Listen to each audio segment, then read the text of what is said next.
আসসালামু আলাইকুম ও রহমতুল্লাহ। আজকে আমাদের খামারের পাখিগুলোর বয়স ২১ দিন এবং এই ২১ দিনের মধ্যে আমরা কোনো দিন কোনো জীবাণুনাশক এগুলো কোনো স্প্রে করি নাই। সেজন্য আজকে বাজার থেকে নিয়ে আসলাম মাইক্রোনিল। আমাদের খামারে এইটা আমরা স্প্রে করব। আর স্প্রেটা কিভাবে করব এবং কিভাবে এটা প্রস্তুত করা লাগে আপনারা সম্পূর্ণ ভিডিওতে দেখতে পারবেন। আর এখানে আমি ১ লিটার একটা বোতল নিয়েছি, যেহেতু ১ লিটার পানিতে ১ ml পরিমাণ মাইক্রোনিল দিতে হবে, সে কারণে আমি ১ লিটার একটা পানির বোতল নিয়েছি। এবং পানির বোতলটা যেহেতু এটা জীবাণুনাশক, সে কারণে আমরা পানির বোতলটি ভালো করে পরিষ্কার করে নিচ্ছি। এখানে আমরা সার্ফ এক্সেল ইউজ করছি। শুধু পরিষ্কার করলেই হবে, আপনারা যেভাবেই করেন না কেন, কারণ যেহেতু এইটাতে আগে অন্য কিছু ছিল, সেজন্য আমরা পরিষ্কার করে নিচ্ছি। পরিষ্কার করার পর আমরা এখানে ১ লিটার পানি ভরবো। আমাদের বর্তমান পাখিগুলো যেহেতু আমাদের একটা রুমে আছে, সে কারণে আমরা হাত দিয়ে স্প্রে করতেছি, হ্যান্ড স্প্রে নিয়ে আসছি।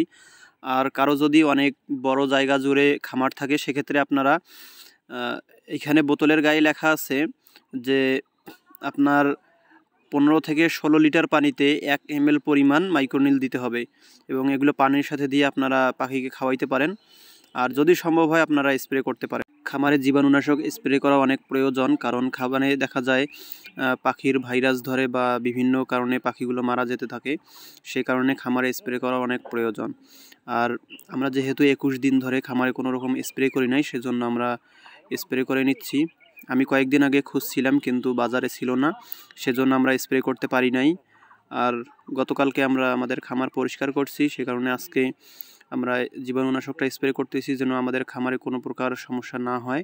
সেজন্য আমরা আগে থেকেই সব প্রস্তুতি নিচ্ছি যেন পরবর্তীতে কোনো সমস্যায় আমাদের পড়তে না হয়। ওষুধটি কেনার সময় অবশ্যই আপনারা ডেট দেখে নেবেন। আমি ওষুধটি খোলার আগে একটু ঝাঁকিয়ে নিচ্ছি এবং এইখানে ওষুধের বক্সের সাথে এইটা দেওয়া থাকে, এখানে ১ ml লেখা আছে। ওইখান থেকে আপনারা ১ ml পরিমাণ ওষুধ তুলে নিব এবং পানির সাথে মিক্স করে দেব। আমি ১ ml পরিমাণ এখানে ওষুধ তুলছি, হয়তোবা ক্যামেরায় দেখা যাবে না যে ১ ml লেখা আছে কি না। এখানে ১ ml পরিমাণ আপনারা ওষুধ নিয়ে আমাদের যেই পানিগুলো আছে বোতলের মধ্যে, সেই বোতলে আমরা পানিগুলোর সাথে মিক্স করে দিব। এখানে আমাদের ড্রপটাতে যে ওষুধগুলো আছে, এই ওষুধগুলো আমি মিশানোর জন্য এরকম করে নিচ্ছি যেন ওষুধগুলো পুরোপুরিভাবে পানির সাথে মিশিয়ে যায়। এরপরে আমরা আমাদের বোতলের যেই হ্যান্ড স্প্রেটা আছে, এটা লাগাই দিয়ে আমরা যথাযথভাবে যেরকম করে স্প্রে করা হয় সেরকম করে আমরা স্প্রে করব। এখন আমরা বোতলে হ্যান্ড স্প্রের মুখটা লাগাই নিয়ে আমরা আমাদের খামারে স্প্রে করে দিব। চলুন তাহলে আমরা আপনাদেরকে দেখাই যে আমরা খামারে কীভাবে আমরা স্প্রে করব। এই যে দেখতে পাচ্ছেন এখানে আমার পাখিগুলো আছে এবং এটা একটা রুম, আমরা রুমের ভিতরে আমরা পাখিগুলো রাখছি। এইখানে আমরা স্প্রে করে দিব। প্রথমে হাওয়া আছে, সেজন্য আমরা কয়েকবার চাপ দিয়ে নিচ্ছি যেন হাওয়াটা ক্লিয়ার হয় এবং ওষুধগুলো বের হয়, ওষুধ বা স্প্রে যেটাই বলেন না কেন। দেখতে পাচ্ছেন এখানে আমরা বের হইতেছে। এখন আমরা পাখিগুলো এখানে আছে, এর উপরে আমরা স্প্রে করে দিচ্ছি এবং আশেপাশে দেওয়াল, তারপর হচ্ছে পানির পট, তারপরে উপরে ভালোভাবে স্প্রে করে দিতেছি যেন সব জায়গাতেই স্প্রেটা ভালো মতো হয় এবং পাখির গায়েও পড়লেও কোনো সমস্যা নেই, যেহেতু পাখির জন্য স্প্রেটা দেওয়া।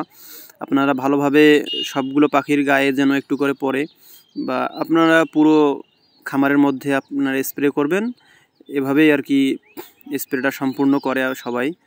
তো আমরাও এরকম করে স্প্রে করতেছি, যেহেতু এর আগে কখনো স্প্রে করা হয় নাই, তাই হয়তোবা অনেক ভুল ত্রুটি থাকতেই পারে। আমরা যেভাবে স্প্রে করলাম এর মধ্যে যদি কোনো ভুল ত্রুটি থেকে থাকে তাহলে আপনারা অবশ্যই কমেন্ট করে জানাবেন এবং আমরা সেভাবে পরবর্তীতে কাজ করার চেষ্টা করব ইনশাআল্লাহ।